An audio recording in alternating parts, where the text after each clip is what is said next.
গত ক্লাসে আমরা আলোচনা করেছিলাম হোম মেনু সর্বশেষ কমান্ড।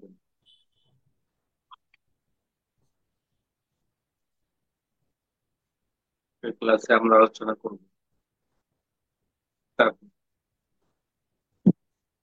স্টার্ট মেনুর প্রথম যে গ্রুপটি আছে সেটির নাম হলো এর পেজ। দরকার নাই, মিলন ভাই দিয়ে দিব। মিলন ভাই শেয়ার স্যারের সাথে মিনু মিনু মিনু মিনু শেয়ার স্যার আসতে দেবে। এই কি অবস্থা রহিম, কি অবস্থা? ভালোই।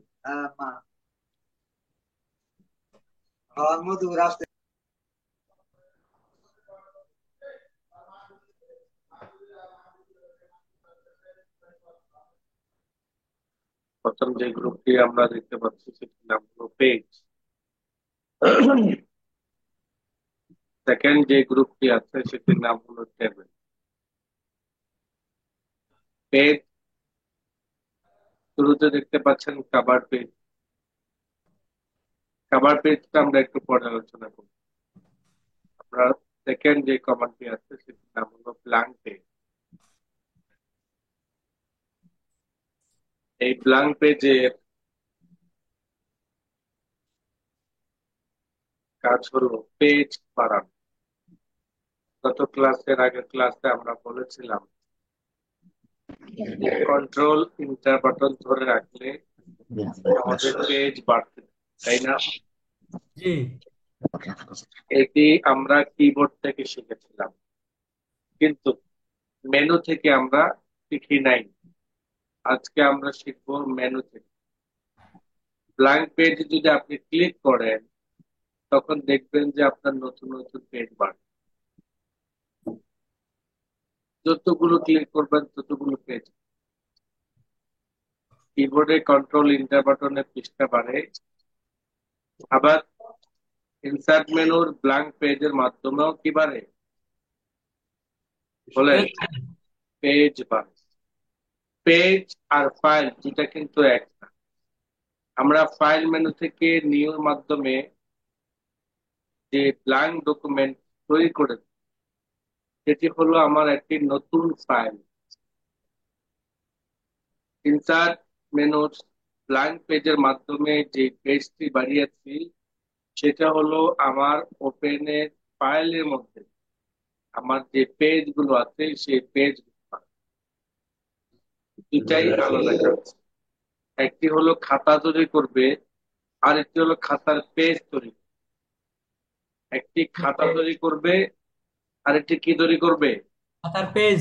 খাতার পেজ তৈরি। এটি হলো ব্ল্যাঙ্ক পেজ। বর্ডার ব্ল্যাঙ্ক দিয়ে লেখা পেজের কাজ সেটা আমরা বুঝতে পারলাম। ব্ল্যাঙ্ক পেজের শুরুতে যেটি আছে যেটাকে আমরা বলেছিলাম কভার পেজ। এই কভার পেজের কাজ হলো আমরা অনেকে লেকচার শিট তৈরি করি, করি কিনা? জি। অথবা আমাদের যে গাইড গুলো আমরা তৈরি করি, বা বিশেষ করে কোচিং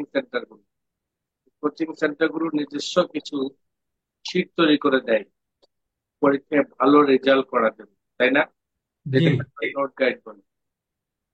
এই নোট গাইড গুলোর মধ্যে বা তারা যেই শিটটা তৈরি করে দেয় সেই শিটের প্রথম একটি পেজ থাকে যেটি ওই শিটটা কোন রিলেটেড সেই নাম দিয়ে ওই কভার পেজটা তৈরি করা হয়। জানেন আপনারা? জি না। কভার পেজ, প্রথম যে কভার পেজটি আছে সেটা আপনারা দেখেন নাই শীটের মধ্যে? দেখছি। বিভিন্ন কোচিং সেন্টারের শীটের মধ্যে, যেমন গণিত নোট আর লেসন কোচিং সেন্টার থাকে কিনা প্রথম পেজ? জি জি থাকে। হ্যাঁ, এই প্রথম পেজটি আঁকা কি করছেন কেন? নেই কাজ তো খইবাজ।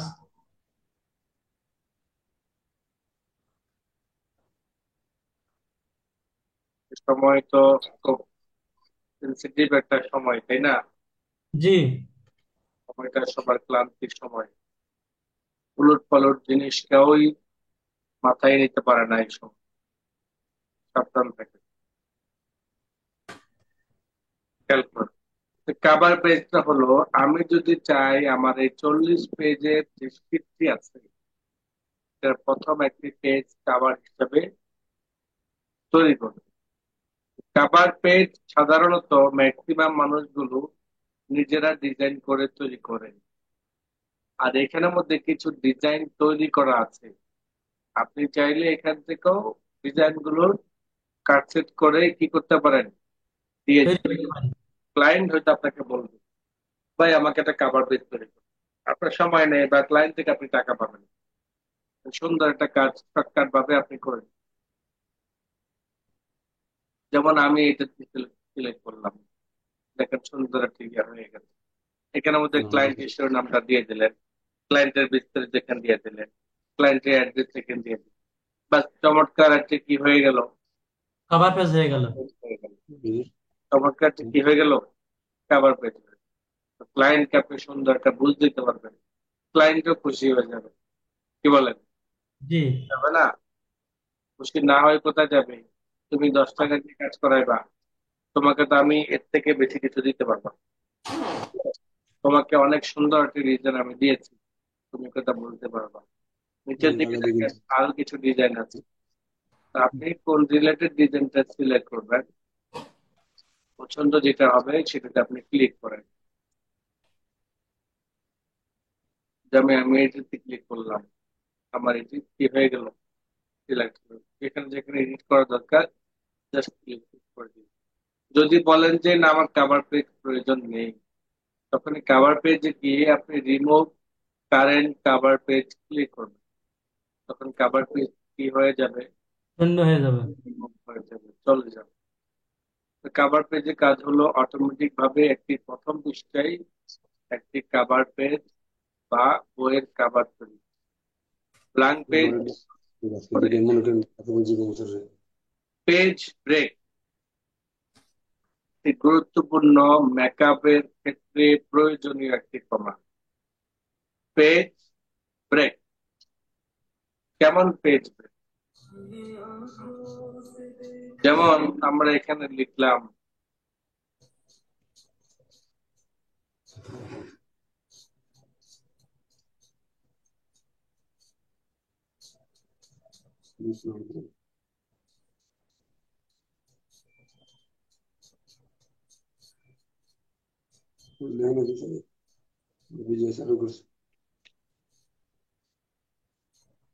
যেমন আমরা এখানে লিখলাম,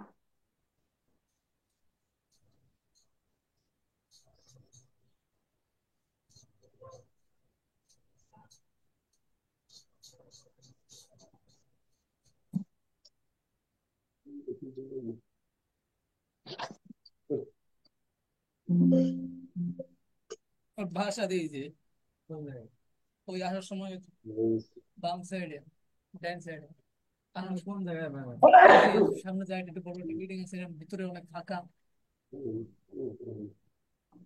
ভাই আমরা কি নিজেকে মিউট থেকে কথাবার্তা বলতে পারি না? মানে কোন দিকে যেদিক খাইতে গেছি এদিক উল্টা দিকে।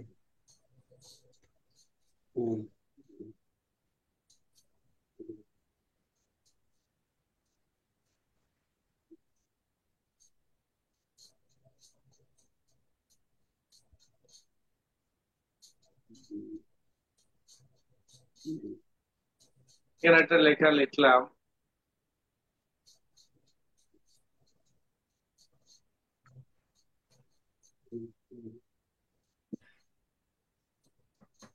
এই যে লেখাটা লেখার পরে আমার আরেকটা লেখা আসতে পারে। খেয়াল করুন। স্যার একদম একটু পোস্ট বানিয়ে দিলে ভালো হইতো।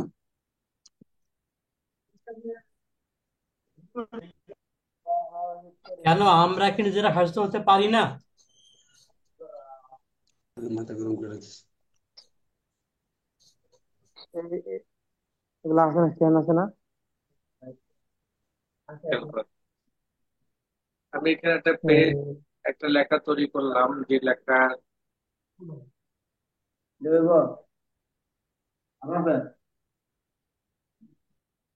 নাম দিলাম।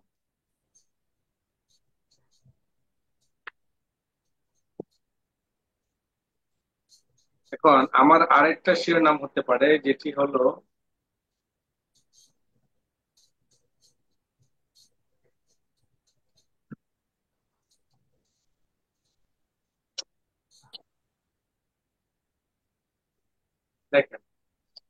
আপনার এই কাজ থেকে এই পেজের মধ্যেই কি করতে হবে, সেট করতে হবে।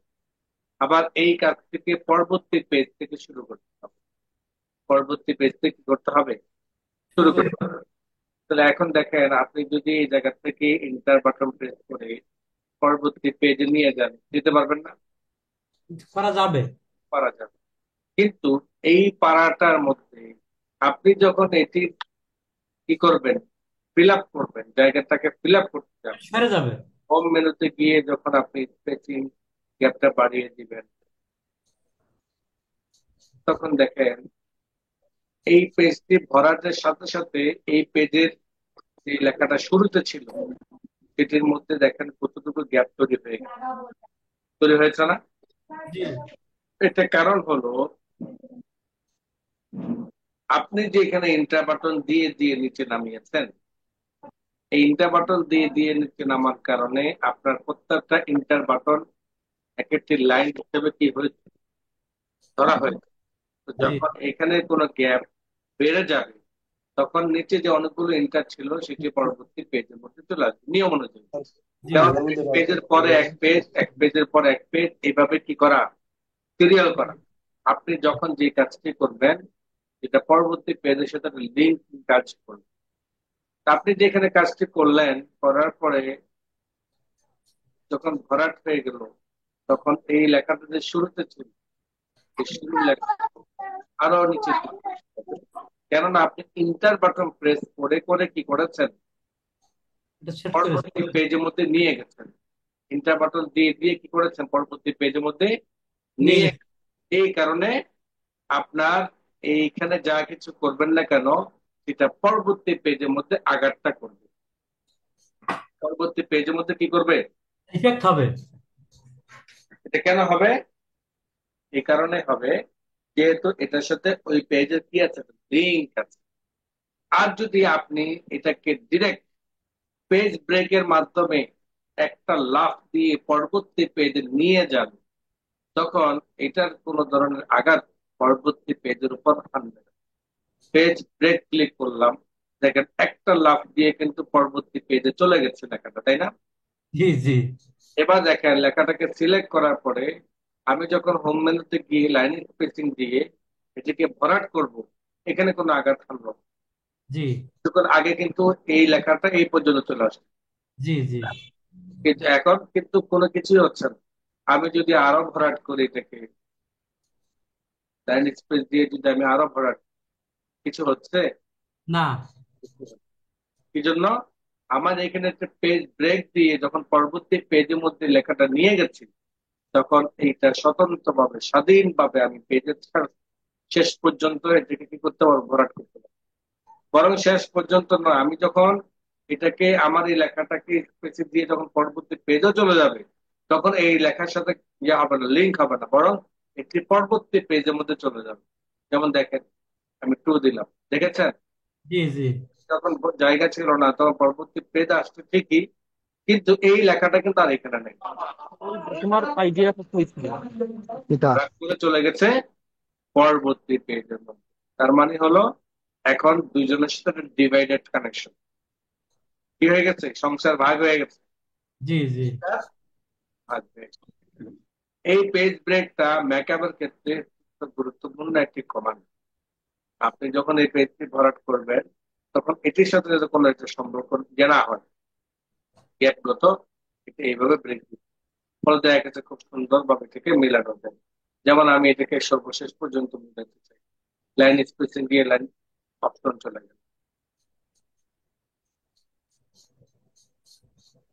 অপশনে গিয়ে আমি এখান থেকে ব্যবহার করলাম 1.4, 1.5, 55, আর এখানে যে আমার বিফোর মধ্যে দেওয়া আছে, কিন্তু আমি কিছু জিনিস, আমার গ্যাপ এখনো রয়ে গেছে, আমি আর একটু ফিল আপ করতে পারি, 60 দিলাম। ঠিক আছে? এইভাবে আমরা আমাদের লেখাগুলোকে কি করতে পারবো, সাজাইতে পারবো। ঠিক আছে?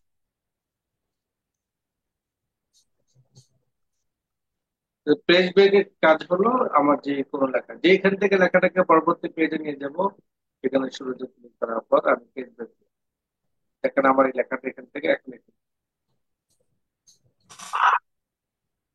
পরবর্তী কমান্ড যেটি সেটি হলো টেবিল।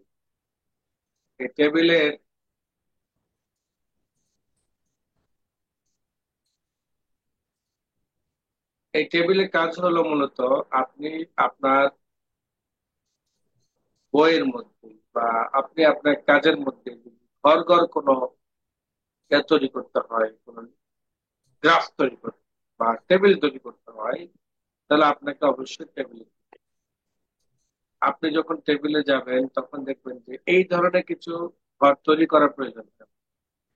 এই ধরনের কিছু ঘর যদি আপনাকে তৈরি করতে হয়, এই ঘরগুলোকে বলা হয় টেবিল। আর এই টেবিলে একটা পরিচয় আছে, যদি আপনি এই পরিচয়টা প্রথমে বুঝতে পারেন তাহলে কাজ করাটা আপনার জন্য সহজ হবে।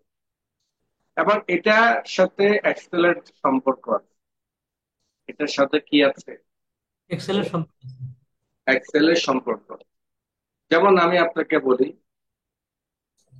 পুরোটাকে যদি আপনি ধরেন, মানে পূর্ণ এই গ্রাফটাকে বা এই ডিজাইনটাকে বা এটাকে ঘরগুলোকে যদি আপনি একত্রে কাউকে বুঝাইতে চান, তাহলে আপনাকে বলতে হবে যে আমার এখানে একটা টেবিল।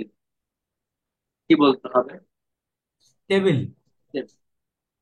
আর যদি বলেন আমাকে 2 কলাম 2 রো বিশিষ্ট একটা টেবিল, 2 কলাম আপনাকে আগে বুঝতে হবে, 2 রোটাও আপনাকে কি করতে হবে? বুঝতে। যেমন পুরাটাকে তো কি বলা হয়? টেবিল বলা হয়। আর যদি আপনি এইভাবে ধরেন, এটা কলাম। তাহলে আপনাকে বলতে হবে কলাম। কি বলতে হবে? কলাম। যদি আপনি এইভাবে ধরেন, তাহলে আপনাকে বলতে হবে হলো রো। রো। কি বলতে হবে? রো। রো মিন লাইন। রো মিন লাইন। লাইন। মানে আপনি যে লাইন আছে, কাতার আছে, ডান দিক থেকে বাম দিকে যে সিরিয়ালটা আছে, ওই সিরিয়াল যদি আপনি দেখেন তাহলে আপনাকে বলতে হবে এটির নাম কি? রো। রো। আর যদি উপর থেকে নিচের দিকে যে কাতারটি আছে সেটিকে যদি আপনি হিসাব করতে চান, কাউন্ট করতে চান, তাহলে আপনাকে বলতে হবে কলাম। কলাম এবং রো কে গুণন করা হয়। কলাম এবং রো কে কি করা হয়? গুণ করা হয়। তো যেমন 2টা কলাম নিলেন, 2টা রো নিলেন, তাহলে 2 2 গুণে 4। 4। আপনি 4টা কলাম নিলেন, 4টা রো নিলেন, তাহলে 4 2 গুণে 8। 8। সেই 8টা কি? টেবিল, না। Column, row? না। যে 8টা হলো সেল। যে 8টা কি? সেল। সেল মানে ঘর। ঘর। সেল মানে কি? ঘর। ঘর। এই ছোট ছোট ঘরগুলোকে সেল বলা হয়। কি বলা হয়? সেল। সেল। এটাকে যদি আপনি ধরেন তাহলে বলতে হবে কি? সেল। যদি আপনি এইভাবে ধরেন হিসাবটাকে, তাহলে আপনাকে বলতে হবে কি? কলাম। কলাম। যদি আপনি এইভাবে ধরেন তাহলে আপনাকে বলতে হবে কি? রো। রো। আর রো। আপনি যদি পুরাটাকে ধরেন তাহলে আপনাকে কি বলতে হবে? টেবিল। টেবিল। এই একটা জিনিসের কয়টা পরিচয় দেখেন। কয়টা পরিচয় বলতে, পুরাটা আমার একটা ঘর, বাড়ি। এই বাড়ি মানে হলো টেবিল। বাড়ি মানে কি? টেবিল। টেবিল। এই বাড়ির মধ্যে আমার কয়টা পার্ট আছে? এই একটা পার্ট আছে, এই একটা পার্ট আছে, এই একটা পার্ট আছে। আবার যদি আমি এইভাবে হিসাব করি তাহলে আমার এইভাবে পার্ট আছে। আর যদি আমি রুম ধরি, আমার বাড়িতে যদি রুম ধরি, তাহলে একটা রুম, একটা রুম, একটা রুম, একটা রুম, একটা রুম, একটা রুম। তো রুম মানে হলো সেল। রুম মানে কি? সেল। সেল। মানে হলো পুরা বাড়ি। টেবিল মানে কি? পুরা পুরো বাড়ি। আর এই কলাম এবং রো মানে হলো আমার বাড়ির সাইড। আমার বাড়ি কি? দেখ, পূর্ব পাশের লম্বা, পশ্চিম পাশের লম্বা, এবার বলি না আমরা? জি জি। দক্ষিণ লম্বা, উত্তর পাশের লম্বা, উত্তর পাশের রুম গুলো, দক্ষিণ পাশের রুম গুলো। যদি লম্বা আপনি একটা বাড়ি করেন, আপনি কি করেন? লম্বা একটা বাড়ি করেন, ধরেন আপনার জায়গা আছে 5 কাঠা। তো এই 5 কাঠা লম্বা লম্বা লম্বা করে আপনি বাড়ি করলেন, আবার রো সিস্টেমে ঘর করলেন। তাহলে আপনি এই যে একটা বাড়ি তৈরি করলেন, এই বাড়িটাই হলো আপনার টেবিল। আমি এটাকে কেটে দিলাম। এবার আপনারা বলবেন আপনাদের কয়টা শিরোনাম আছে এবং কয়টা বিস্তারিত আছে, সেই অনুযায়ী আপনার কয়টা ঘর দরকার। যেমন আপনি বায়োডাটা লিখতে চাচ্ছেন, জীবন বৃত্তান্ত। সেই জীবন বৃত্তান্তের মধ্যে যখন আপনার এডুকেশন কোয়ালিফিকেশনের একটা ঘর তৈরি করতে হবে, তো সেখানের মধ্যে আপনার এডুকেশন অনুযায়ী কয়টা আপনার সার্টিফিকেট আছে, সেই অনুযায়ী কয়টা রো হবে, এবং সেই সার্টিফিকেটের বিস্তারিত উল্লেখ করার জন্য কয়টা শিরোনাম হবে, সেই অনুযায়ী কয়টা ঘর লাগবে বলেন তো আমার। নাম, বেশ। নাম, পরীক্ষার নাম, তারপরে পাশের সাল, পাশের প্রাপ্ত বিভাগ, তাহলে 4টা কমপক্ষে। চারটা, ধরেন 4টা শিরোনাম। একটা শিরোনাম হলো এক্সাম, এসএসসি, এইচএসসি, এইচএসসি। তো আরেকটা শিরোনাম হলো তার কলেজ, আরেকটা শিরোনাম হলো কলেজ বা আপনার বোর্ড, আরেকটা বিভাগ হলো কলাম হলো ইয়ার, কত সালে তিনি পরীক্ষাটা দিয়েছেন। আরেকটা কলাম হলো শিরোনাম হলো রেজাল্ট। তাহলে কয়টা ঘর হলো বলেন? 4টা। 4। কয়টা? 4টে। 4। তাহলে আপনি 1, 2, 3, 4, 4টা কলাম নেবেন। জি, এইভাবে যদি আপনি হিসাবটা ধরেন তাহলে এক একটা কি কলাম, পেলাম। এইভাবে যদি আপনি হিসাব ধরেন তাহলে এক একটা কি রো। রো। আমি যে আপনাকে এখান থেকে কলাম, এটা কিন্তু কলাম হিসাবে ধরেছি। জি জি আবার যদি নিচের দিকে আসি তখন রোটা বাড়বে। জি জি দেখেন, তাহলে আমি এখান থেকে 4টা কলাম নিলাম, এবং আমি এসএসসি, এইচএসসি এবং কি মাস্টার্স বা অনার্স 3টে সাইড নিলাম, একটা শিরোনাম নিলাম। তাহলে এখানে আমি 4টা নিলাম, এখানে আমি কি নিলাম? 4টা নিলাম। এখানে আমি 4টা না নিয়ে আমি 3টাই নিলাম। আমার এখানে কয়টা কলাম বলেন? 4টা কলাম, কয়টা রো? 3টা রো। সবাই বলেন। 4টা কলাম, 3টা রো। এটা যদি না বোঝেন তাহলে আপনি টেবিল তৈরি করতে পারবেন না। 4টা কলাম, 3টা রো। তো 4টা কলামের মধ্যে আমি 4টা রেজাল্ট বাংলাতে লিখি, যেহেতু ম্যাক্সিমাম বাংলা অভ্যস্ত, এই জন্য বাংলাতে লিখি। যেমন নাম, যে নাম মানে সার্টিফিকেট নাম, আপনার বোর্ড,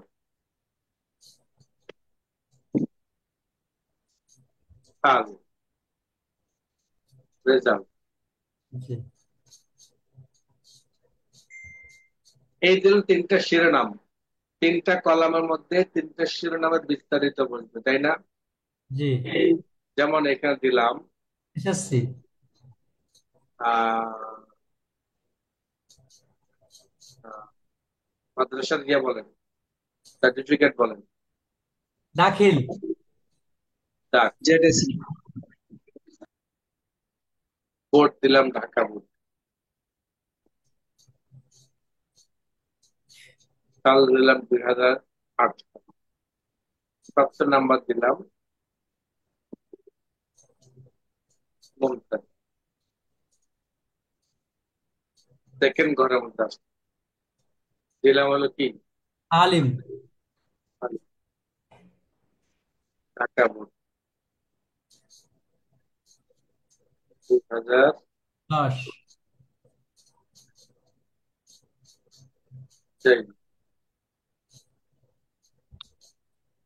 আরো যদি নিচে থাকি তাহলে আবার একটা ঘর তৈরি, নিচে আর একটা ঘর তৈরি করার জন্য আপনাকে চলে যেতে হবে লেআউট। কোথায়? লেআউট। নিচের দিকে যদি আমি ঘর বাড়াইতে চাই তাহলে আমাকে ক্লিক করতে হবে ইনসার্ট, ইনসার্ট বলেন স্যার। বিলো। Insert below. যখন ক্লিক করবেন তখন নিচের দিকে একটা ঘর পাবেন। যদি উপরের দিকে ঘর দরকার হয়, যেমন দাখিলের উপর আমি একটা দিতে চাই, তাহলে আমি দিয়ে দিলাম ইনসার্ট আবব। ইনসার্ট আবব। এবং মানে হলো উপরের দিকে। এই দেখেন তীর দিয়েও বোঝানো হচ্ছে, দেখেন জি। আকৃতি কিন্তু বোঝানো হচ্ছে। ইনসার্ট যদি বিলোতে ক্লিক করি তখন নামবে নিচের দিকে। যদি ডান দিকে দরকার হয় তাহলে ডান দিকে, যদি বাম দিকে দরকার হয় তাহলে বাম দিকে। তাহলে ডান বাম উপরে নিচে আমি কি করতে পারবো? কলাম রো বের করতে পারবো। উপর নিচে যদি করেন তাহলে কি বাড়বে, কলাম না রো? উপর নিচে বাড়লে রো বাড়বে। রো বাড়বে। উপর নিচে কি বাড়বে? রো। রো বাড়বে। আর ডান বামে কি বাড়বে? কলাম। কলাম।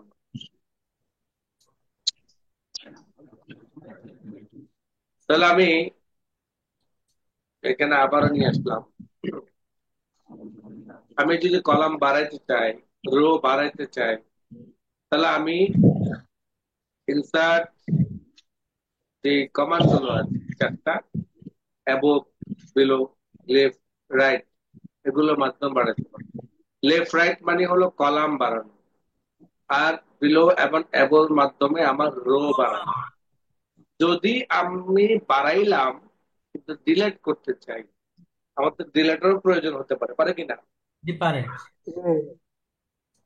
যদি ডিলেট করতে হয় তাহলে আমি সেই কলামে সেই রোতে কার্সরটাকে রাখি। ডিলেট ডিলেটের মধ্যে আমার চারটা কমান্ড আছে। কয়টা কমান্ড? Delete sell.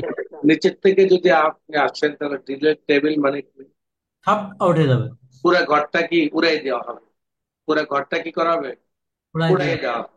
আমি ডিলেট টেবিল ক্লিক করি, তাহলে কি হয়ে গেল? টেবিল সব আউট হয়ে গেল। পুরো টেবিলটাই পুরো ঘরটাই চলে গেল। এটাকে ফিরে আনতে চাই তাহলে আমাকে ক্লিক করতে হবে, আন্ডু। অথবা কিবোর্ড থেকে কন্ট্রোল জেড, কিবোর্ড থেকে কন্ট্রোল জেড। জেড। এখন দেখেন আমি এটাকে কেটে ফেলবো, এর জন্য আমাকে চলে যেতে হবে হলো লেআউট। লেআউটে যাওয়ার পর ডিলেট থেকে আমাকে ক্লিক করতে হবে কলাম। তখন আমার ডান পাশে কলামটা কি হয়ে যাবে? চলে যাবে। আবার যদি ফিরে আনতে চাই তাহলে আনডু। আনডু যখন ক্লিক করব তখন আবার কলামটা চলে আসবে। আনার পর বুঝলাম যে আসলে এটা থাকবে না, এটা মুছে যাবে। তাহলে আমি সাথে সাথে আবার যদি রিডো ক্লিক করি তখন এটা কি হয়ে যাবে? আবার চলে যাবে।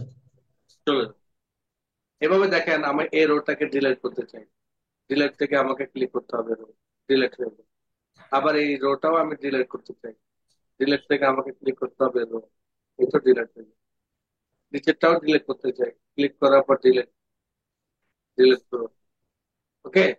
জি। কলাম যেমন বাড়াইতে পারি, রো যেমন বাড়াইতে পারি, কলাম রো আমরা ডিলিটও করতে পারি। এখন দেখেন আপনি যদি একটা সেল যে করা দরকার, সেল, যেমন এখানে আমার সেল আছে, কলাম বাড়াতে পারছি, সেল একটা ডিলিট করা দরকার হলে, যেমন আমার এই সেলটা শুধু এই ঘরটা থাকবে, শুধু একটা সেল। সেল মানে হলো একটা ঘর। যদি এমন হয় আপনাকে সেল ডিলিট করতে হয়, ডিলিট সেল ক্লিক করার পরে ওই সেলটা কোন পাশে আছে? ডাইনে আছে, বামে আছে, উপর আছে, নিচে আছে, কোন সাইডে? Delete entire row, delete entire column, delete shift cell up, left, কোন সাইড আমরা ক্লিক করার পর যে ওকে বাটন প্রেস করি তখন এটি ডিলিট হয়ে যায়। তবে সেল খুব কমই ডিলিট করা হয়, সেল হয়তো মার্জ করা হয়। মার্জ, মার্জ হলো একাধিক রুমকে, একাধিক সেলকে একটা রুমে রূপান্তর করা। একাধিক সেলকে কি করা? একটা রুমে রূপান্তরিত করা। একটা রুমে রূপান্তর। যেমন আমার পাশাপাশি দুটো রুম আছে, তা আমি চাচ্ছি যে এটাকে বড় করে একটা রুম হিসেবে করবো। আমার পাশে পাশাপাশি তুলে রুম দেবো। হওয়ার কারণে ইয়ে হয় না, এমন হয় না, প্রয়োজন হয় না। জি জি ভাই। তো এই ধরনের কোনো প্রয়োজন যদি আপনার হয় তাও আপনি কি করতে পারবেন, করতে পারবেন। যেমন আমি চাচ্ছি যে এই তিনটা ঘরকে একটা ঘর হিসাবে, আমার এখানে ঘর আছে, আমার এই বাড়িতে এই সাইডের মধ্যে ডান পাশের মধ্যে আমার তিনটা রুম আছে, তা আমি চাচ্ছি যে তিনটা রুম কি একসাথে একদম ডাইনিং স্পেসের মতো। ডাইনিং স্পেস সাধারণত বড় হয় না, জি। ডাইনিং স্পেসের মতো বড় করতে চান। এর জন্য আপনাকে মার্ক করতে হবে। এরপর আপনাকে ক্লিক করতে হবে মার্জ সেল। মার্জ সেল যখন আপনি ক্লিক করবেন তখন দেখবেন যে তিনটা ঘর একটা ভাগ হয়ে হয়ে গেছে। গেছে। মার্জ সেলের মূলত কাজ হলো একের অধিক ঘরকে একটা ঘরে কি করা, রূপান্তর করা। রূপান্তর করা। মানে হলো মাঝখানে যে ইয়াগুলো আছে, যে রেখাগুলো আছে, ওয়াল রেখা মানে হলো ওয়াল, তাই না? জি। একটা রেখাকে আপনি এক একটা ঘরের কি করতে পারেন, মনে করতে পারেন, ওয়াল মনে করতে পারেন বা দেয়াল মনে করতে পারেন। এই ওয়াল বা দেয়াল আপনি অ্যাডজাস্ট করার জন্য আপনাকে মার্ক করতে হবে। যে কয়টা কলাম, যে কয়টা রো আপনি একসাথে করবেন, select, এরপর ক্লিক করতে হবে মার্ক। আপনি যখন মার্সেল ক্লিক করবেন তখন কি হবে, এখানে তিনটা কি ছিল, রো, তিনটা রো ছিল। তিনটা কি ছিল, রো ছিল। তিনটা রো ছিল। আমি এইটা এই জন্য কাটলাম, আমার এই জায়গার মধ্যে দুইটা কলাম দুইটা রো করতে, মানে এই একটা ঘরের মধ্যে চারটা ঘর করতে চাই। আগে ছিল কয়টা, আগে ছিল তিনটা সেটা ছিল কি, রো। রো। এখন আমি করতে চাই চারটা, অর্থাৎ দুইটা কলাম দুইটা রো। তাহলে দুই দুগুণে কি হবে, টায়ার হবে। কলাম এবং রোর সমন্বয়ে আমার সেলগুলো তৈরি হয়। কি বলেন, কলাম এবং রোর সমন্বয়ে সেল তৈরি হয়। সেলগুলো তৈরি হয়। এই যে সেলগুলো তৈরি হয়, এই সেলগুলো গুণন হয়। দুই দুগুণে চার, তিন দুগুণে ছয়, চার দুগুণ আট, এবং গুণন। তো যে কয়টা সেল হবে, যে কয়টা কলাম হবে, তার সাথে যে কয়টা রো হবে, ওই সমন্বয়ে আমার সেলটা বের হবে। যেমন আমি স্প্লিট সেল, আমি যখন স্প্লিট সেলে ক্লিক করলাম তখন আমার একটা টপ আপ বক্স, এই টপ আপ বক্সের মধ্যে বলা হচ্ছে নাম্বার অফ কলাম দুই কলাম, নাম্বার অফ রো একটা রো। তাহলে দুই একে, দুই হবে। দুই একে কখনো তিন, দুই আমার একটা তার মধ্যে কিসের নাম, তার মধ্যে গুণের নাম তার মধ্যে।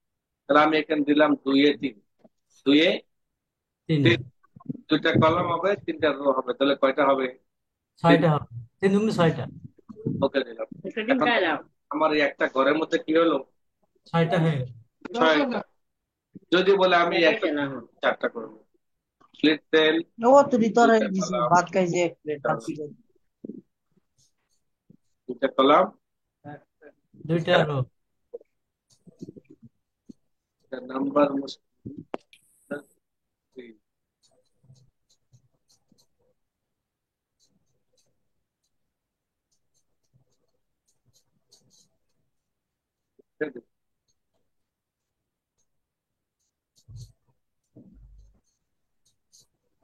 কমপক্ষে তিনটা করতে হবে মনে হয়।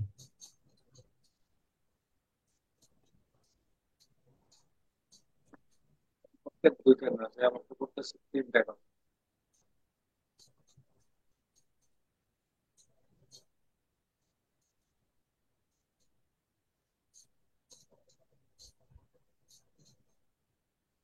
আচ্ছা, যাই হোক, এটা আমার এখানে সমস্যা। তো অবশ্যই আপনি দুইটা করতে পারবেন, হ্যাঁ। তিনটা এর জন্য বলা হচ্ছে যেহেতু বাম পাশে আমার তিনটা আছে, এটাকে মিলানোর জন্য বলা। এইভাবে আমরা আমাদের সেলের মাধ্যমে আমরা আমাদের ঘরগুলোকে তৈরি করি। এখন দেখেন, অনেক সময় দেখা গেছে আমাদের অনেকগুলো ইয়ে থাকলে, রো থাকলে আমাদের কাজের সুবিধার জন্য, যেমন আমরা এখানে এটাকে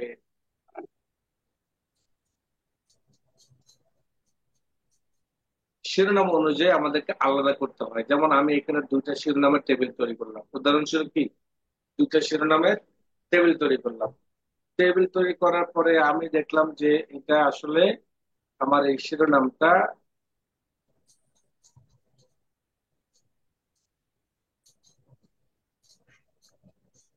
আমি দেখলাম যে আমার এই শিরোনামটা আলাদা আমার ইয়ে করতে হবে, কারণ এটার সাথে এটা সম্পর্ক নেই। দুইটা টেবিল যখন আমার একসাথে দেওয়া হবে, শিরোনাম দুইটা, তখন তো জি। সুন্দর দেখা যাবে। ডিভাইডেড করার প্রয়োজন হতে পারে। মানে দুইটা আলাদা আলাদা টেবিল হিসেবে ভাগ করার প্রয়োজন হতে পারে, পারে কিনা? অনেক পারে। লাগে। তো এই ডিভাইডেড করার জন্য আপনাকে অবশ্যই মাউস পয়েন্টারটাকে যে লাইন থেকে আপনি আলাদা করবেন, এই লাইনটার মধ্যে আপনি কার্সর পয়েন্টটাকে রেখে প্লেট টেবিল, তখন দেখবেন যে দুইটা স্বতন্ত্র টেবিল, দুটা সংসার কি হয়ে গেছে, ভাগ হয়ে গেছে। বা এটা হলো আমার স্প্লিট টেবিল। এরপর আসেন হলো অটোফিট। অটোফিট মানে হলো আমার টেবিলের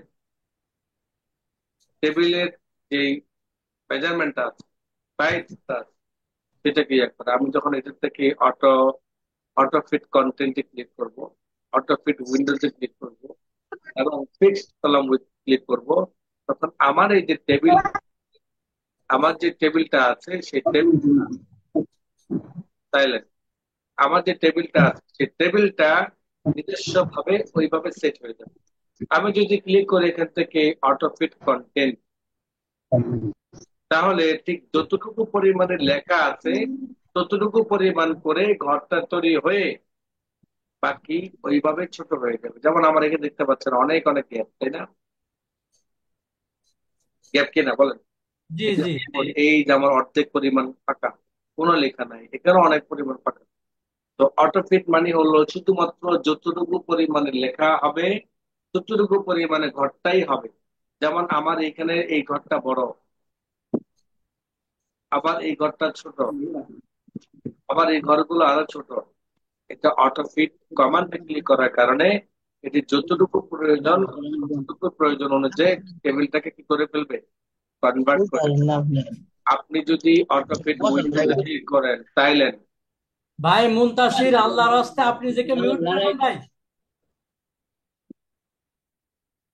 আপনি যদি অটোফিটে ক্লিক করেন, অটোফিট উইন্ডোতে ক্লিক করেন, তখন কিন্তু ঠিক আপনার ওই মার্জিনের অনুযায়ী এটা কি হয়ে যাবে, বড় হয়ে যাবে, গ্যাপ দিয়ে দিয়ে, মানে একদম ডান পাশ পর্যন্ত মেলানোর জন্য যেখানে যতটুকু পরিমাণ গ্যাপ দরকার হবে ততটুকু পরিমাণ আপনাকে গ্যাপ করে দিবে। ফিক্সড কলাম উইথ, যদি এটা ক্লিক করেন এটাও ঠিক অনেকটা উইন্ডোর মতো, মানে শেষ পর্যন্ত আপনাকে ভরাট করে এদিকে সাজাবে। এরপর দেখতে পাচ্ছেন হাইট এবং উইথ। যেমন আমার এই রো গুলোর সাইজ দেখতে পাচ্ছেন, নিচের রোটা কিন্তু সাইজ একটু বড় দেখতে পাচ্ছেন, তাই না? জি। তাহলে আপনি এইখানে এই সাইজটা খেয়াল করেন, 0.15, হাই সাইজ কত, 1.15, 0.15, আর নিচেটা দেখেন কত, 1.34। 51। আপনি যদি এখানে 0.15 দেন, এটিও এই সাইজ মতো হয়ে যাবে, এটিও কি হয়ে যাবে, এই সাইজ মতো হয়ে হয়ে যাবে। যাবে। এই সাইজটা আপনি এখান থেকে কি করতে পারবেন, সিলেক্ট। আরেকটা কাজ হলো, এটা হলো উইথ, এটার মধ্যে এক ধরনের সাইজ 0.67, এটার মধ্যে আরেক ধরনের সাইজ আপনার 0.134, 1.34। এটা একটা বড়, এটা তো ছোট, তাই না? জি আপনার যদি এটাকে একটু ছোট করতে হয়, যেমন এটা যেমন আছে 0.67, এখানে আছে 1.34, আপনি বলেন যে এটাকেও 0.60 করবেন, তাহলে 0.67 দেন, এন্টার দেন, তখন এটিও এটার মতো সাইজ হয়ে যাবে। এরকম ম্যানুয়াল ভাবে আপনার ঘরের সাইজকে উপরে নিচে ডানে বামে এভাবে ম্যানুয়ালি কি করতে পারবেন, সাইজ তৈরি করতে পারবেন। আর যদি বলেন,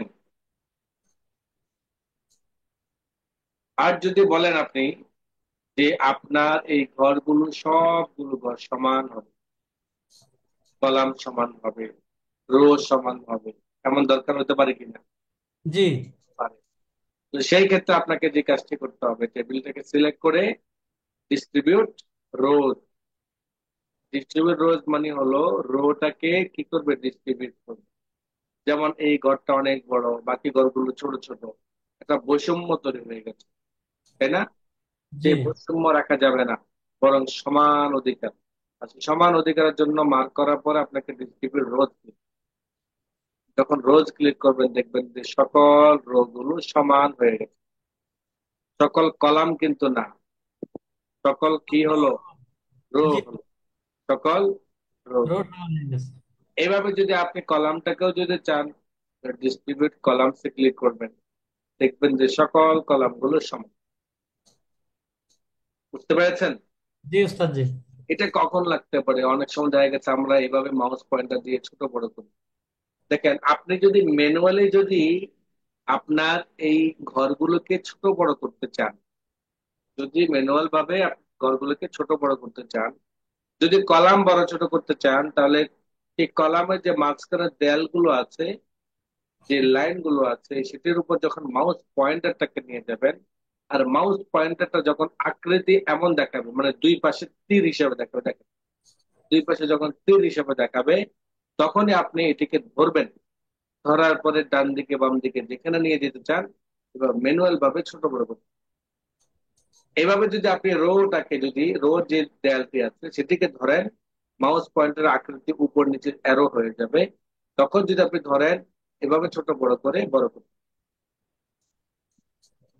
এবং কি করতে পারবে, মুভ করে করে ছোট বড়। যাবে।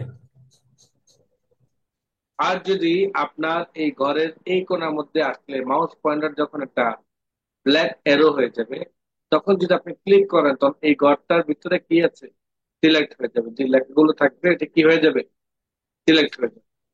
যদি আপনার টেবিলে যে ক্রস বাটনটা দেখতে পাচ্ছেন সেটির মধ্যে ক্লিক করেন, তাহলে পূর্ণ টেবিলটি কি হয়ে যাবে, সিলেক্ট হয়ে যাবে। পূর্ণ টেবিলটি কি হয়ে যাবে, সিলেক্ট। সিলেক্ট। যদি আপনার কলামের শুরুতে ঠিক রো, এই যে রোটা দেখতে পাচ্ছেন, রো শুরুতে মাউসটাকে এভাবে রাখেন এবং সাদা তীর দেখায়, তখন যদি আপনি ক্লিক করেন, তাহলে পূর্ণ লাইনটা কি হবে, পূর্ণ রোটা কি হবে, বলেন, সিলেক্ট হবে। সিলেক্ট হবে। যদি আপনার মাউস পয়েন্টারটাকে উপরের দিকে নিয়ে যান কলামের উপরে, এবং নিচের দিকে যদি একটা অ্যারো বানের আকৃতি দেখানো যায়, তখন ক্লিক করলে কলামটা সিলেক্ট। তো দেখেন, টেবিলের মধ্যে সিলেক্ট করার কতগুলো অপশন। যদি ঘর সিলেক্ট করতে চান, তাহলে ঠিক কোনার মধ্যে নিয়ে গেলে ক্লিক করলে ঘরটা সিলেক্ট হবে। যদি পূর্ণ টেবিলটাকে সিলেক্ট করতে চান, টেবিলে যে উপরে ক্রস বাটনটি আছে সেটা ক্লিক করলে বড় সিলেক্ট হয়ে যাবে। কলাম যদি সিলেক্ট করতে চান, কলামের উপরে গিয়ে মাউস পয়েন্টারটাকে যখন ধরবেন, তখন আকৃতি এমন দেখাবে ব্ল্যাক টিক, তখন ক্লিক করলে কলাম সিলেক্ট হবে। এভাবে রো যদি সিলেক্ট করতে চান, তাহলে বাম দিক থেকে এভাবেও আপনি কি করতে পারবেন, রোটাকে সিলেক্ট। এটা হলো সিলেক্টের কাজ। এটা কি, সিলেক্টের কাজ। এগুলো আপনাকে করতে করতে করতে করতে কি করতে হবে। আয়ত্ত করতে হবে। আরো আছে, শেষ নাই। ছোট্ট একটা টেবিল দিয়ে আপনি কতগুলো কাজ শিখতে পারবেন। একটা টেবিল যখন আপনি ক্লিক করবেন, তখন কিন্তু স্বতন্ত্র ভাবে দুইটা মেনু হবে। কয়টা মেনু, ডিজাইন লেআউট দুইটা মেনু। হোম, হোম শেষ করলাম আমরা প্রায় 2 থেকে 3 ক্লাস, তাই না? জি। হোম শেষ করলাম আমরা 2 থেকে 3 ক্লাস। তো এখন দেখেন, হোম মেনু শেষ করলাম 2 থেকে 3 ক্লাস। সেখানে যখন ইনসার্টে ক্লিক করলাম, টেবিলে ক্লিক করলাম, শুধু টেবিল থেকে আমার দুইটা স্বতন্ত্র মেনু বের হয়ে গেল। তার মধ্যে থেকে একটা মেনুর আলোচনা চলছিল কলাম আর রোজ, যেটা কলাম কিংবা রো বাড়ানোর ক্ষেত্রে বা ডিলিট করার ক্ষেত্রে ব্যবহার হয়, এবং মার্জ করার জন্য, যেমন সেল লেখা আপনার একাধিক ঘরগুলোকে মার্জ করার জন্য, অথবা আপনার একটা ঘরের ভিতরে আরো কিছু ঘর তৈরি করার জন্য, অথবা একটা ঘরকে ডিভাইডেড করার জন্য, অথবা সাইজগত ভাবে এটিকে বড় ছোট করার জন্য, কলাম কিংবা রোকে ডিস্ট্রিবিউট বা সমান করার জন্য আমরা এই কমান্ড গুলো শিখে আসছি, তাই না? জি। এবার আসেন অ্যালাইনমেন্ট। অ্যালাইনমেন্ট মানে হলো, আমরা কিন্তু হোম মেনুতে শিখেছিলাম অ্যালাইনমেন্ট বলতে কি বুঝি আমরা, জাস্টিফাই। জাস্ট জানে। Left right, left alignment right, বলতে কি বুঝি, জাস্টিফাই চারটা। এই আমাকে একটু পানি দাও, পানি।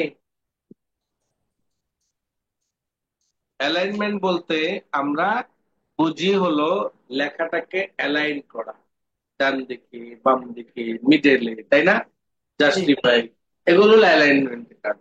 তো ঠিক আমার এইখানে অ্যালাইনমেন্ট আনার কারণ, প্রশ্ন আসতে পারে কিনা। জি, আপনার টেবিলের কিন্তু অ্যালাইন আছে, আপনার টেবিলের মধ্যেও ঘরগুলোর মধ্যে কি আছে, অ্যালাইন আছে। সে অ্যালাইন অনুযায়ী আপনারা চেক করা লাগতে পারে। বর্তমানে আপনার সকল লেখাগুলো কোন সাইড আছে? লেফটে আছে। লেফটে আছে। লেফটে, টপে, লেফটের লেফট কোন টপ। পাশে? জি, লেফট টপ। লেফট টপ না? জি, যেমন আমি ঘরটাকে একটু বড় করি, যেমন এখন দেখেন লেখাটা কোন পাশে আছে। Left top.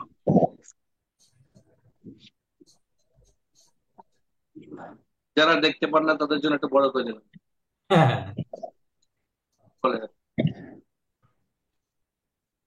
লেফট এবং টপ। মানে এতগুলো মানুষ থেকে মাত্র দুজন দেখতে পাই, এতগুলো মানুষ থেকে মাত্র দুজন দেখতে পেলাম, তাও তো পেয়েছেন। 8 জন উপস্থিত হয়েছেন, ক্লাস যখন শুরু হয় তখন তো 10 জন ছিলেন। তা আমি চিন্তা করলাম যে 10 জন তো ছিল, তো 10 জন নিয়ে শুরু করি।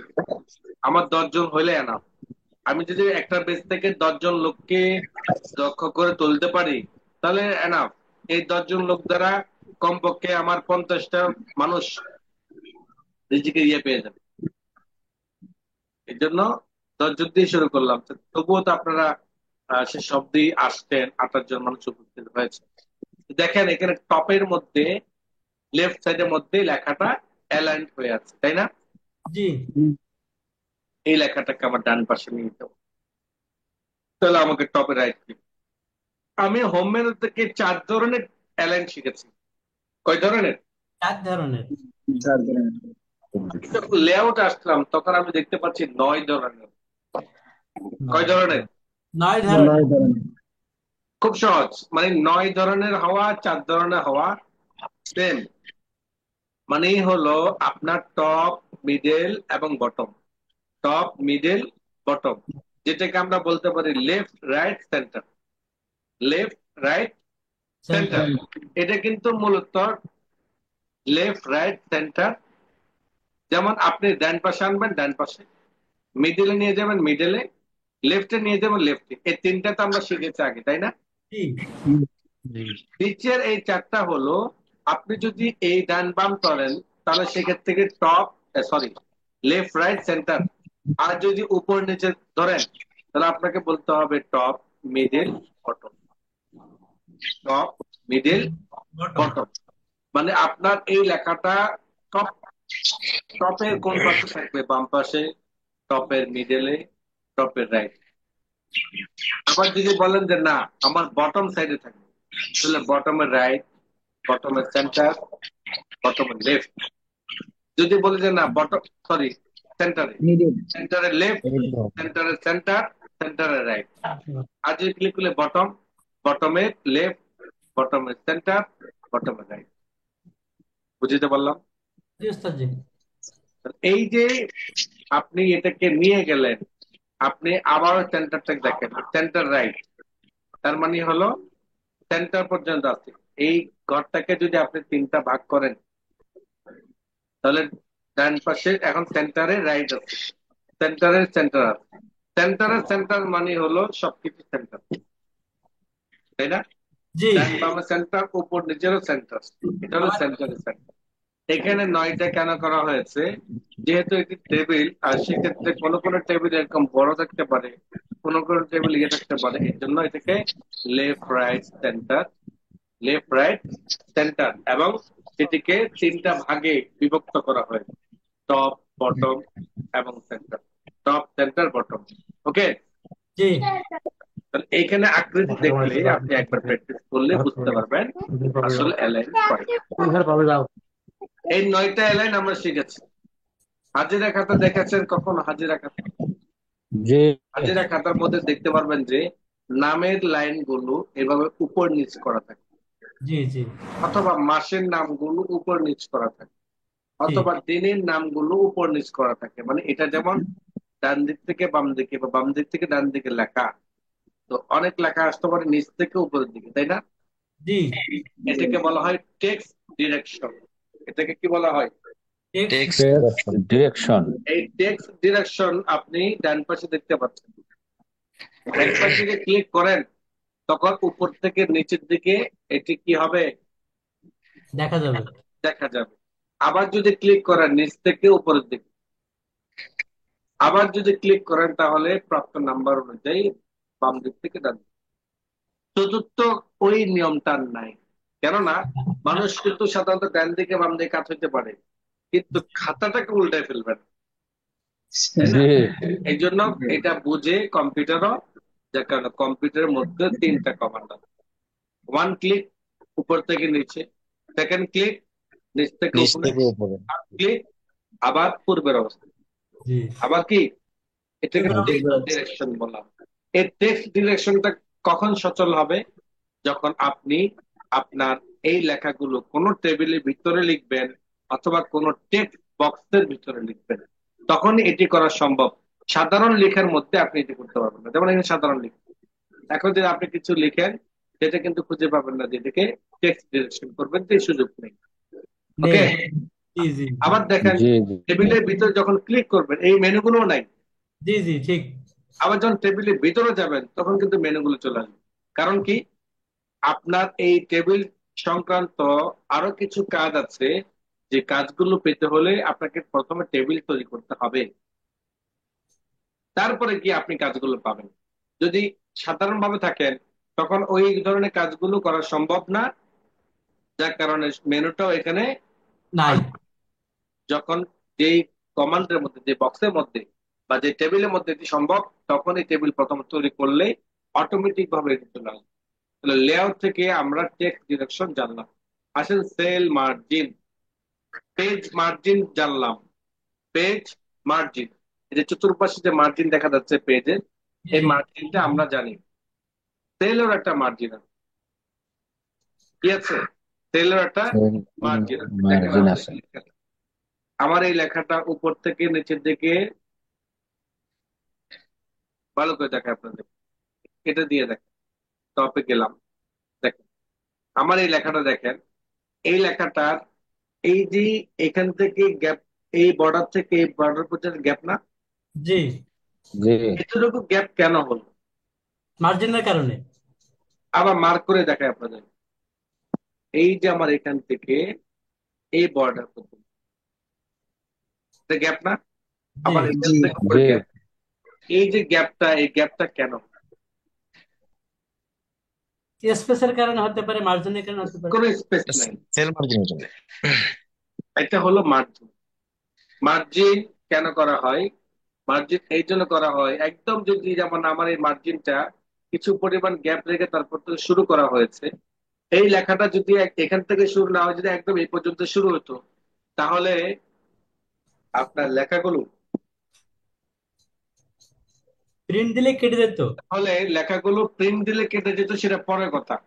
লেখাগুলো যখন মানুষ পড়বে তখন মানুষ এটাকে তাবিজ মনে করবে, তাবিজ। কি মনে করবে? তাবিজ মনে করবে। আমার তাবিজ এক মনে কলিগ করো। ছিল, আমার এক কলিগ ছিল, আমি যে প্রতিষ্ঠানে জব করতাম ওই প্রতিষ্ঠানে উনি এখনো আছেন। তার একটা স্মৃতির কথা বলি, সেটা হলো তার একটা খাতা আছে। তার একটা কি আছে? খাতা। খাতা আছে। ধরেন এই মিজান নাওমি অথবা হেদায়েতুন নাহু জামাত থেকে এই খাতাটা, মানে সে এখান থেকে চিটাগাং রোড যাবে, সে এখান থেকে ঢাকা যাবে, এই ঢাকা যাওয়ার মধ্যে কয়টা গাড়ি সে চেঞ্জ করলো, প্রত্যেকটা গাড়ির ভাড়া, এখান থেকে চিরান রোড রিক্সা ভাড়া 30 টাকা, চিরান রোড থেকে যাত্রাবাড়ি বাস ভাড়া 20 টাকা। এভাবে প্রত্যেকটা পয়েন্ট ছাত্র জমানো থেকে সে লিখে রাখে। তো আমি তাকে বলতাম, এই লেখাটা যদি এইভাবে হইতো যে ভাড়া, অফিস, অফিসে যাতায়াত এত তারিখে, অফিসে যাওয়া আসা ভাড়া এত টাকা, তাহলে তো হয়ে গেল হিসাব সংরক্ষণের জন্য।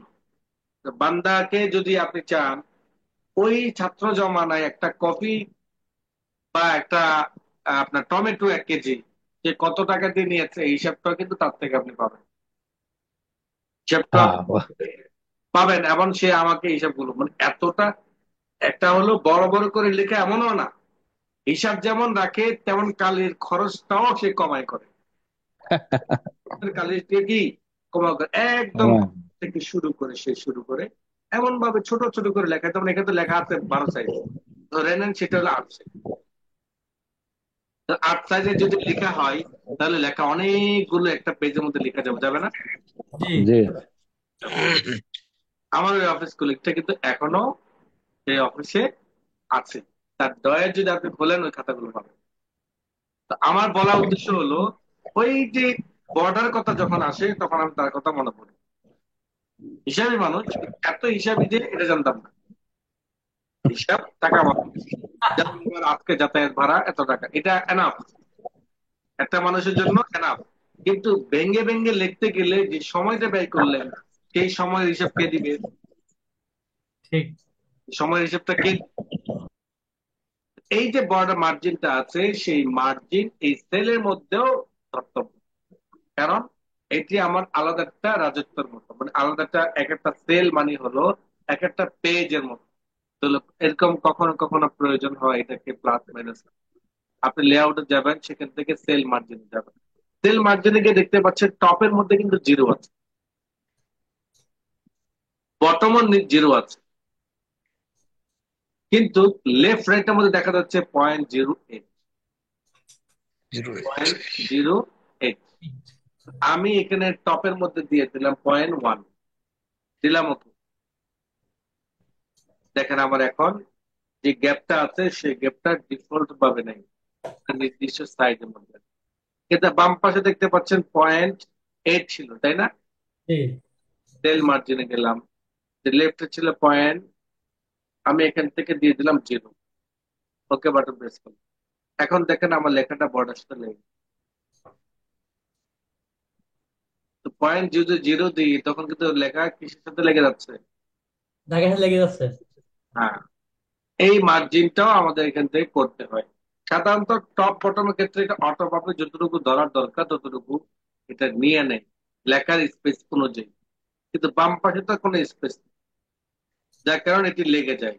তাহলে আমাদের এটা অটোমেটিক ভাবে নিচ্ছে। এবং এইখানে আমি যখন বসিয়ে দিব 0.08, ঠিক এখানে আমি বসিয়ে দিব 0.08, ওকে বাটন প্রেস করব, তখন নির্দিষ্ট পরিমাণ আমার গ্যাপ হবে। এই গ্যাপটা কমাইতে পারবো, বাড়াইতে পারবো। অটোমেটিক ভাবে যেটা থাকে সেটার উপর আপনি বহাল থাকেন। যদি এমন হয় লেগে গেছে লেগে গেছে মনে হচ্ছে, তখন কি আপনি এটাকে সেটিং করে নেবেন। ওকে, কেননা এখানে জি দেখেন automatically decide to fit content, এটা অটোমেটিক ভাবে কি করা হচ্ছে, রিসার্চ করা হচ্ছে। যেখানে যতটুকু পরিমাণ গ্যাপ দরকার ততটুকু পরিমাণ নিচ্ছে। দেখেন টপের মধ্যে দেখেন এই যে আমার এই রেফটা লেগে গেছে, আমি যদি জি পয়েন্ট যদি এখানে 0.05 দিই তখন কিন্তু আর লেগে যাবে না। লেগে যাবে? না। জি না এইগুলো আপনার ক্লায়েন্ট আপনাকে বলতে পারে, আপনি তখন সমাধানের রাস্তা খুঁজবেন। সমাধানের রাস্তা কিন্তু এটি সেল মার্কেট। ক্লিয়ার? জি এরপর আসেন হলো শর্ট। শর্ট কিন্তু আমরা সবাই জানি, তাই না? জি জি জানান না মনে হয়, যেভাবে কথা বলতেছেন। জি জি, তার মানে বুঝাইতেছে যে জানান না। জানেন? জি স্যার জানি। আচ্ছা, না জানলেও জানেন ধরে নিলাম। আপনি জানেন, না জানলেও জানেন ধরে নিলাম।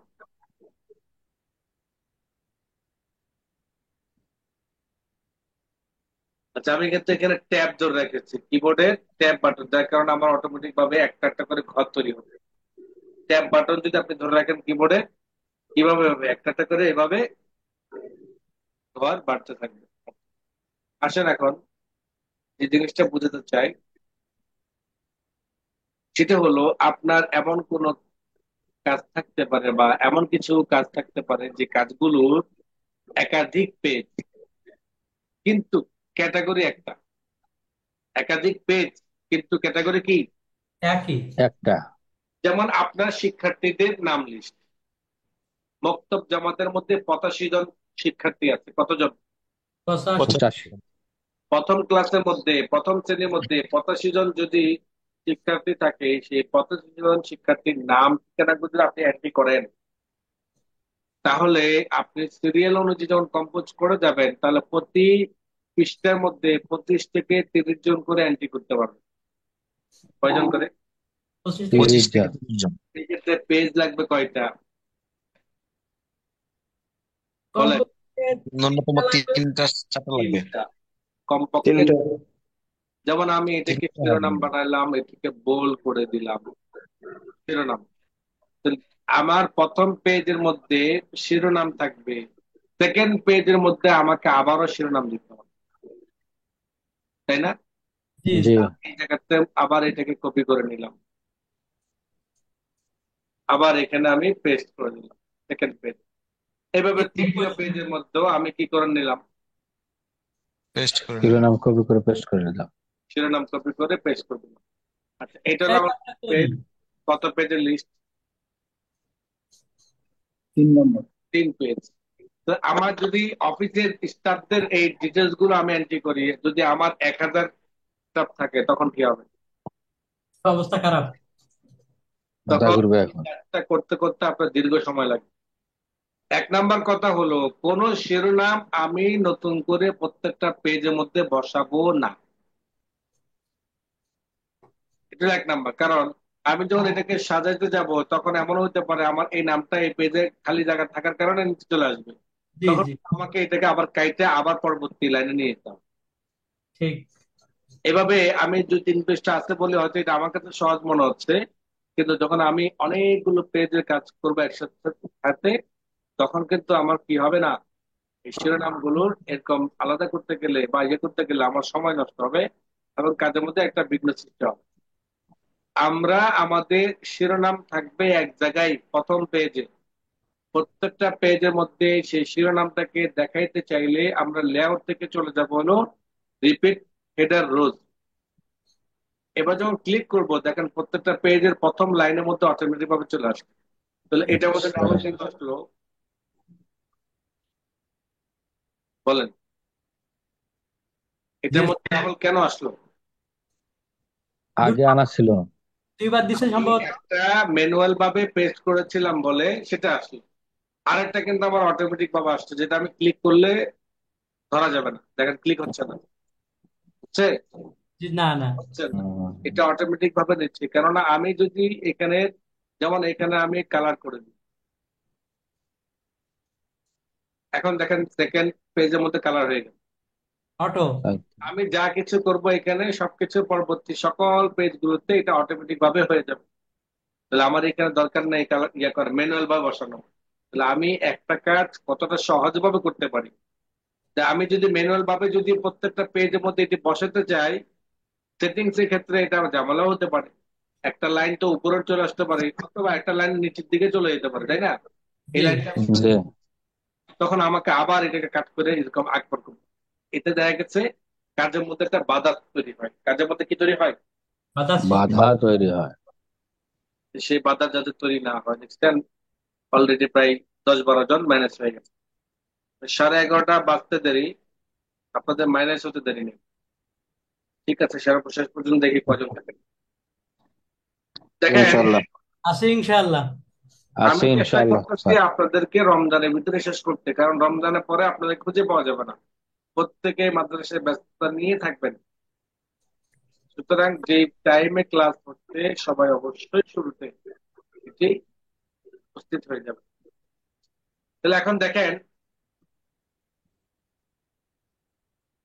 এই রিপিট হেডার এন্ড রোজ মানে তো বুঝতে পেরেছেন, মানে একটা হেডলাইন আমি প্রত্যেকটা পেজের মধ্যে হেড হিসেবে কি করতে পারতেছি, কাজে লাগাতে দিতে পারি। পারতেছি।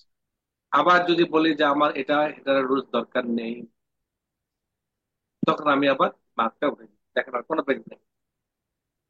ক্লিয়ার? জি জি। আমরা যেভাবে শর্ট শিখেছিলাম এখান থেকে, শর্ট যেটা হলো আমার নাম অনুযায়ী নাম্বার অনুযায়ী এটা কি করা, সিরিয়াল করা, তাই না? জি। আমার এই জায়গা থেকেও আমি শর্ট করতে পারবো, কেননা আমি ওইখান থেকে শিখেছিলাম ইয়ে অনুযায়ী। এখানে তো আমার টেবিল অনুযায়ী আমার সিরিয়াল করার প্রয়োজন হতে পারে। যেমন আমার এটা হলো 3, এটা 1। তো এখন দেখেন আমার এটা সিরিয়াল করার দরকার হতে পারে, আমি এটাকে সিলেক্ট করলাম, এবার শর্ট ক্লিক করলাম। শর্ট ক্লিক করার পর আমরা এখান থেকে টেক্সট না দিয়ে দিয়ে দিলাম নাম্বার, নাম্বার দিয়ে দিবেন। দেন ওকে বাটন, ওকে বাটনে প্রেস করলাম, তখন কিন্তু আমার এখানে 1, 3 আসছে, 2 আসছে না, কারণ আমি 2টাকে কি করলাম না, সিলেক্ট করিনি। লিখি নাই। কম্পিউটার তো বুঝতে পারবে না, কম্পিউটার বোঝার জন্য তো একটা হিন্টস দিতে হবে, তাই না? জি জি জি এর জন্য আমি এখন শর্ট ক্লিক করলাম, শর্ট ক্লিক করার পর আবারও নাম্বার ক্লিক নাম্বার করতে পারবো। এখন ওকে দেখেন 1 2 কলামের মধ্যে, টেবিলের মধ্যে যদি সিরিয়াল করতে চাই, শর্ট করতে চাই, তাহলে এইভাবে শর্ট থেকে করতে পারবো। ওকে। জি জি কখনো কখনো কাজ আমরা টেবিলে করে ফেলি, অথবা কখনো কখনো কাজ আমরা সাধারণভাবে লিখি, যেটা আমার টেবিলের মধ্যে, যেটা আমার কিছু করা দরকার ছিল, টেবিলে করা দরকার ছিল। টেবিলে করা দরকার ছিল। তো সেই কাজটা আমরা কিসে করে ফেলি? সাধারণভাবে, মানে বাইরে করে ফেলি। বাইরে এই জায়গাগুলোতে আমরা করে ফেলি। যেমন আমরা লিখলাম এখানে নাম, তারপরে লিখলাম আমরা আহ এরপর আমরা লিখলাম হলো আপনার ঠিকানা, এরপর লিখলাম মোবাইল। এইভাবে আমরা কখনো কখনো লিখে ফেলি, যেমন লিখলাম আকরাম, ঢাকা, মোবাইল, তাই না? জি জি জি এইভাবে দেখা গেছে মূলত এই লেখাটা লেখা উচিত ছিল কোথায়? টেবিল টেবিলে দরকার ছিল। টেবিলের ভিতরে, কিন্তু সেটা আমি বাইরে লিখে ফেলি। এমন কিছু কাজ আমাদের অনেক সময় হয়ে যায়। এর ধরনের হলেও কোনো সমস্যা নাই, আমরা এটাকে কনভার্ট করতে পারবো টেবিলে। আবার টেবিলের যে লেখাগুলো আছে, সেই লেখাগুলোকে আমরা কনভার্ট করতে পারবো আমাদের সাধারণ লেখা পেজে হিসেবে। যেমন এই জন্য আমাকে লেআউট চলে যেতে হবে, convert to text, convert to text. Text text. টেক্সটে ক্লিক করার পর যদি আপনি টেক্সট অনুযায়ী আপনি এটাকে ইয়ে করতে চান, অথবা প্যারাগ্রাফ অনুযায়ী আপনি মার্ক ইয়ে করতে চান, কমান অনুযায়ী অথবা আদার্স, অর্থাৎ কোন ভাবে আপনি এটাকে কি করতে চান, সাধারণ ভাবে টেবিল থেকে বের করে সাধারণ লেখাটা নিয়ে প্যারাগ্রাফ ভিত্তিক যদি চান, তাহলে ওকে বাটন প্রেস করেন, প্যারাগ্রাফ ভিত্তিক হবে। ঠিক আছে।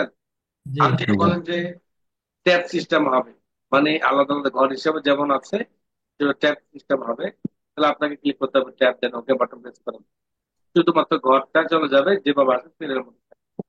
ওকে। তারপর জি আসেন জি কনভার্ট টু টেক্সটের মধ্যে, এরপর আসেন কমা অনুযায়ী, কমা টমা থাকে, কমা অনুযায়ী যদি হয় তাহলে কমা অনুযায়ী করবেন, দেন কমা অনুযায়ী আলাদা ভাবে কমা দিয়ে দিয়ে এটা কি করবে, আলাদা করবে। চাইলে আপনি টেবিল থেকেও সাধারণভাবে লেখাটাকে কনভার্ট করতে পারেন।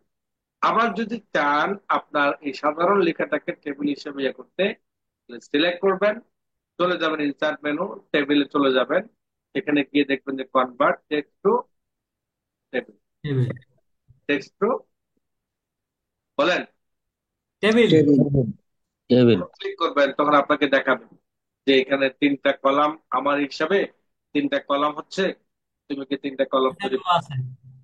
আমি বললাম হ্যাঁ অবশ্যই তৈরি করতে চাই, ওকে বাটন দেখেন হয়ে গেছে।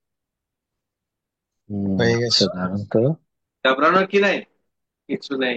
কারণ সুন্দরভাবে আপনি এইভাবে কনভার্ট করতে পারবেন।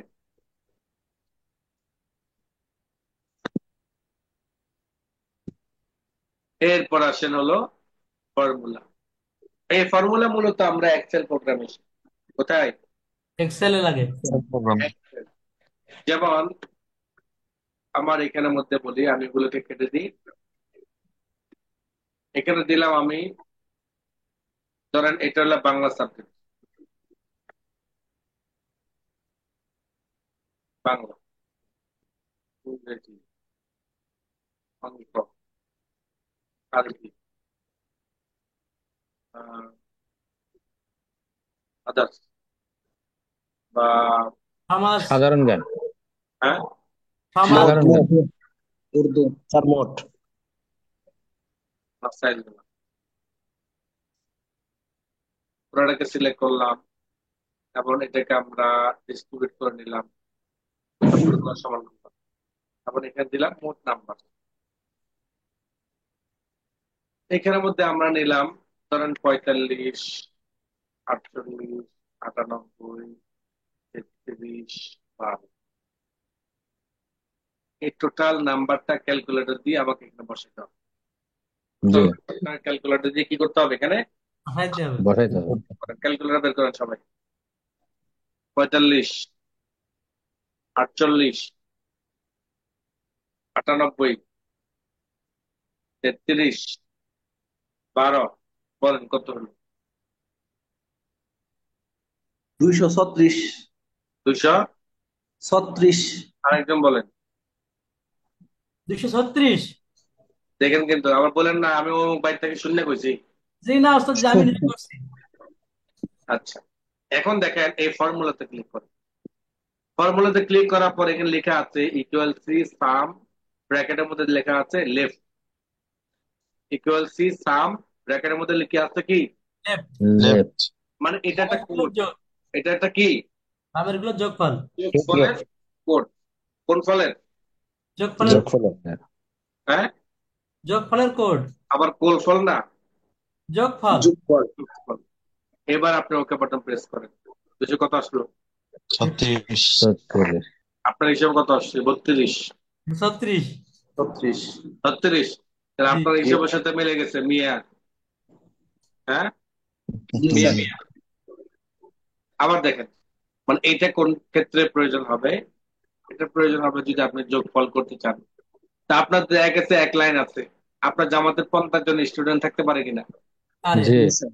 তাহলে প্রত্যেকটার মধ্যে ক্যালকুলেটর দিয়ে দিয়ে যে হিসাব করেন, সময় তো লাগবে। আবার ক্যালকুলেটর অনেক সময় দেখা গেছে আহ বোনাস ভুল হইতে পারে। আপনার লিখতেছেন 12ই, আসলে এটা 12 লেখেন না, এটা লিখছেন 21। জি মনে আছে 12, তো আগে এখানে লিখে ফেলছেন, মানে এক আগে দেওয়ার জায়গায় 2 আগে দিয়ে 1 পরে দিচ্ছেন। এরকম ভুল হওয়ার সম্ভাবনা খুব বেশি। আছে। সময় তো লাগবে, সময়ের জায়গায় দেখা গেছে এক একজনের নামে যদি আপনি 1 মিনিট করে সময় নষ্ট করেন, তাহলে 50 জন শিক্ষার্থীর জন্য 50 মিনিট সর্বনিম্ন। এখন সেই 50 জনের মধ্যে যে কার লগে কোন দুর্নীতি করছেন আল্লাহ বলবেন। কারো 12 জায়গায় 21 দিলেন, কারো আবার 98 জায়গায় 89 দিয়ে দিলেন, জি তাই না? তো জি আপনি জি যদি স্যার। ফর্মুলার মাধ্যমে এটি তৈরি করেন, তাহলে খুব সহজে কিন্তু আপনি যোগফলটা টেনতে পারবেন। খুব সহজে কি করতে পারতেছেন? যোগফলটা টানতে যোগফল পারবেন। আমি এখানে ক্লিক করলাম, এখানে দিলাম আপনার ফর্মুলা, গেলে ক্লিক করলাম, এখানে কিন্তু আসছে কি দেখেন সাম অ্যাবভ। সাম। স্লিম এবং আমি কিন্তু উপরটা যোগ করতে চাই না, আমি কোনটা করতে চাই? নিচে একটা নিচেরটা। লেফট, যেটা L E F. Left okay button press করেন। এখন দেখেন দুই পাশে চলে আসে, ঠিক আছে? জি এভাবে আপনি চাইলে মাইক্রোসফট ওয়ার্ডের মধ্যেও যোগফল টানতে পারেন। তাহলে এটা হলো স্বতন্ত্র একটি লেআউট মেনুর আলোচনা। এখন দেখেন স্বতন্ত্র একটি মেনুর আলোচনার মধ্যে থেকে একটা গ্রুপ বাকি ছিল। কি ছিল? বাকি। গ্রুপ বাকি ছিল। তবে এটা বাকি থাকলেও শুরুটা কিন্তু আপনাদেরকে বলে দিয়েছি জি ইতিমধ্যে। যেটি কাজ কি? সিলেক্ট করা। জি যেটি কাজ কি? সিলেক্ট করা। সিলেক্ট করা।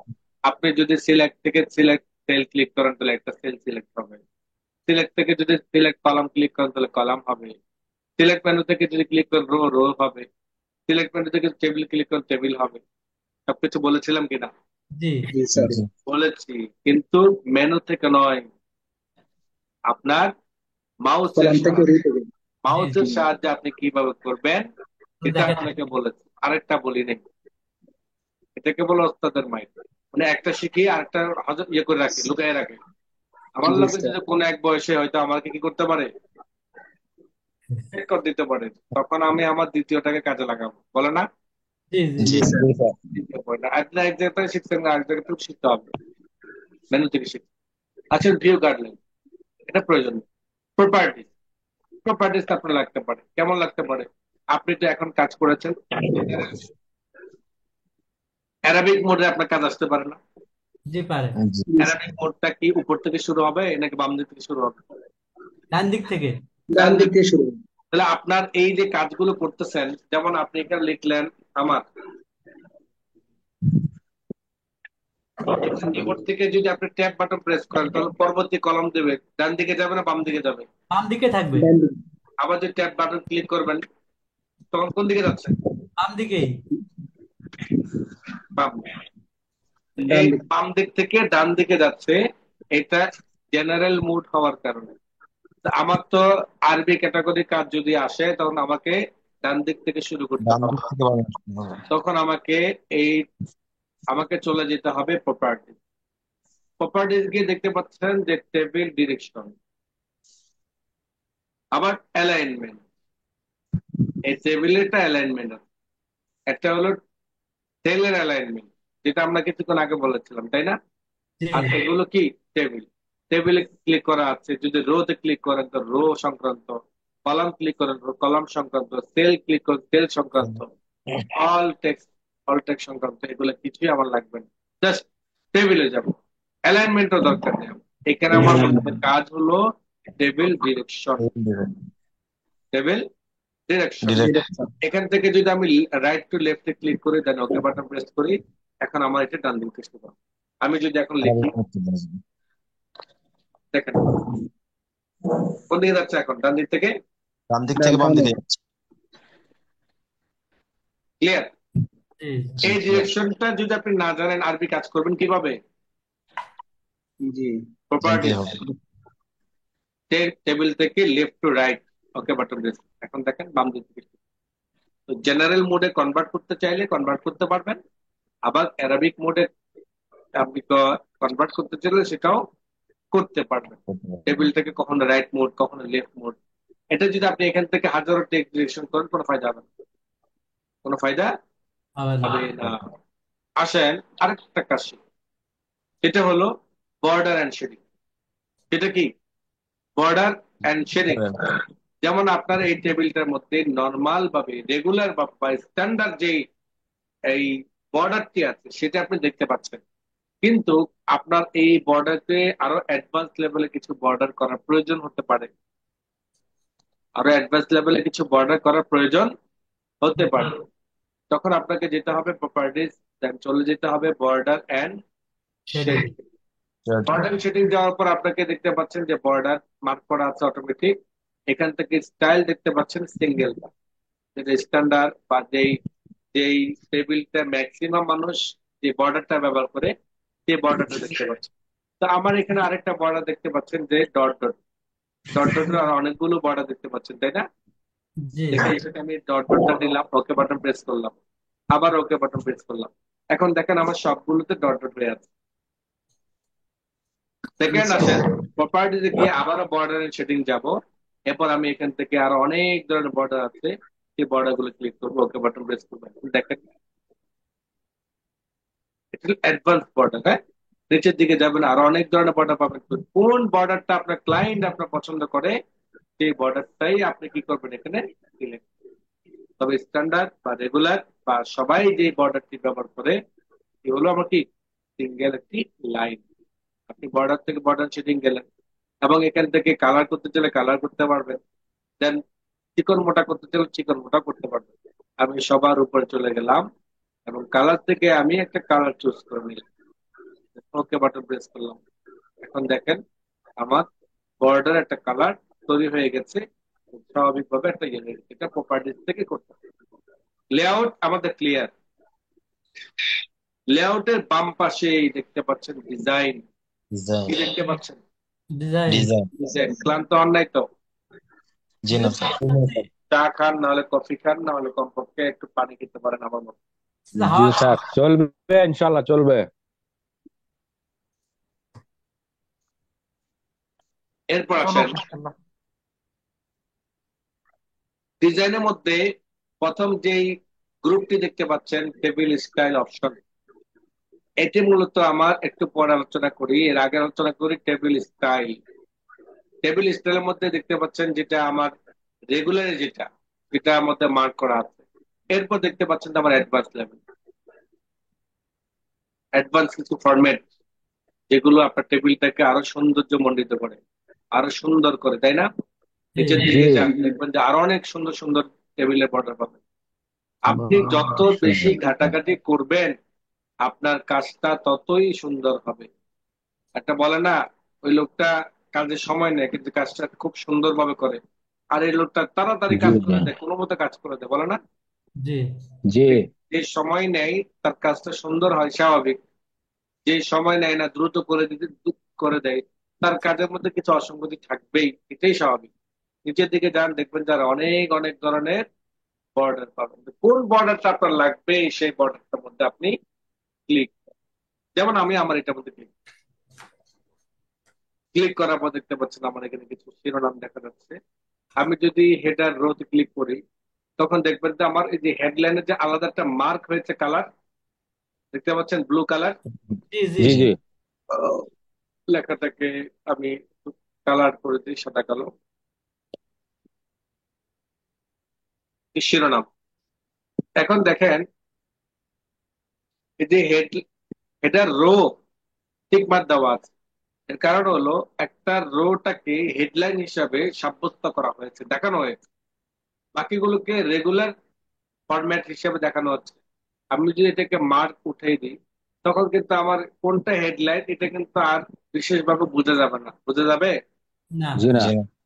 তো এই কমান্ডটাও এখান থেকে করতে হয়। যেমন ব্যান্ডেড রোজ অথবা ফার্স্ট কলাম, এগুলো অনেক সময় প্রয়োজন হতে পারে। এগুলো আপনি আপনার ইয়ে অনুযায়ী করতে পারবেন। যেমন লাস্ট কলাম অথবা টোটাল রো, মানে নিচের দিকে অনেক সময় দেখা গেছে টোটাল একটা কাউন্ট করা হয়, এটা আলাদা বোঝানোর জন্য টোটাল রোটাকে মার্ক করা হয়। যেমন আমার এখানে টোটাল মার্ক করলাম, সবার লাস্ট কলামে গিয়ে দেখবেন যে আমার একটা আলাদাভাবে একটা ফর্মেট দেখাচ্ছে। এই যে ইয়েগুলো, এগুলো আপনি এখান থেকে রদ বদল করতে পারবেন, চেঞ্জ করতে পারবেন টেবিল স্টাইল। আবার যদি শেডিং এর কোনো কালার চেঞ্জ করতে চান, যেমন এখানে শেডিং এর কি কালার আছে, ব্লু আইটেম।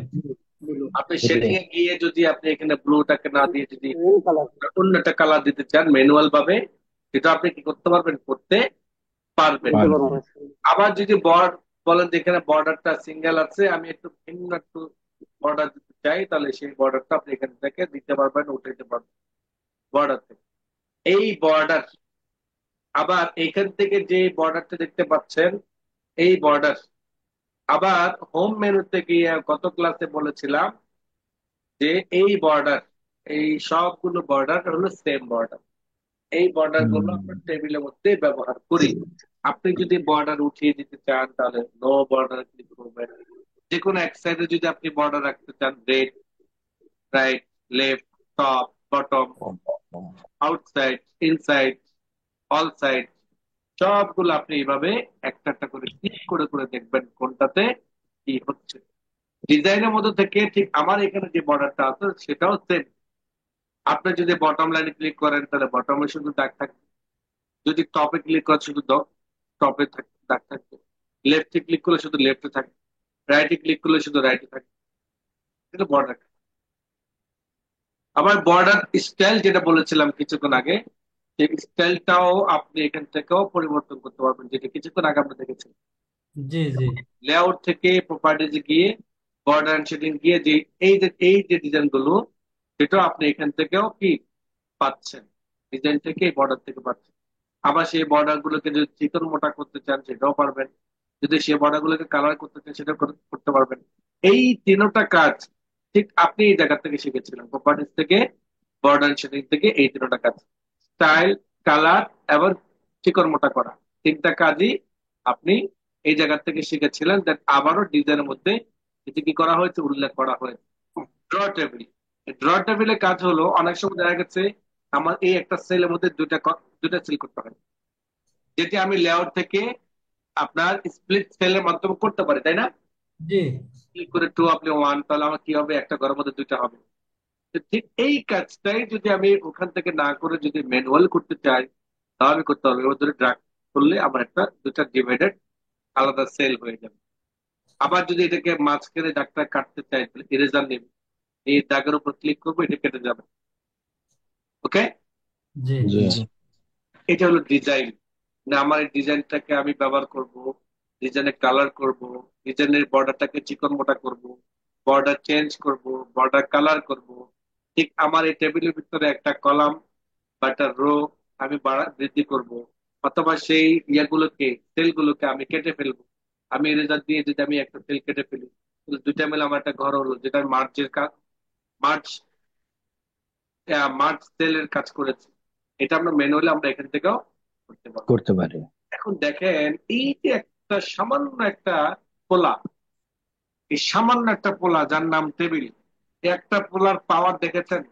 স্বতন্ত্র দুইটা মানে বাহিনী নিয়ে আসছে, পুলিশ বাহিনী, সেনাবাহিনী নিয়ে এসে পুরা এলাকা হামলা করে। তার কমান্ডের অভাব আছে? কতগুলো কমান্ড, তাই না? জি জি জি। কতগুলো কমান্ড, এক একটা কমান্ড এক এক ধরনের কাজ করে থাকে। ঠিক এই একটা পোলা বা টেবিল আপনাকে স্বতন্ত্র দুইটা মেনু বা বাহিনী দিল, যেটার মাধ্যমে আপনি অনেক অনেক কিছুই জানতে পারলেন।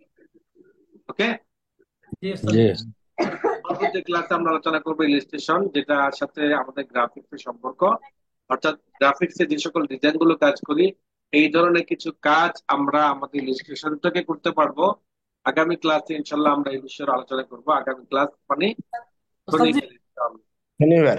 এ পর্যন্ত কার কোনো প্রশ্ন থাকলে করতে পারেন। একটা স্প্লিট জান ওস্তাদ, স্প্লিট টেবিল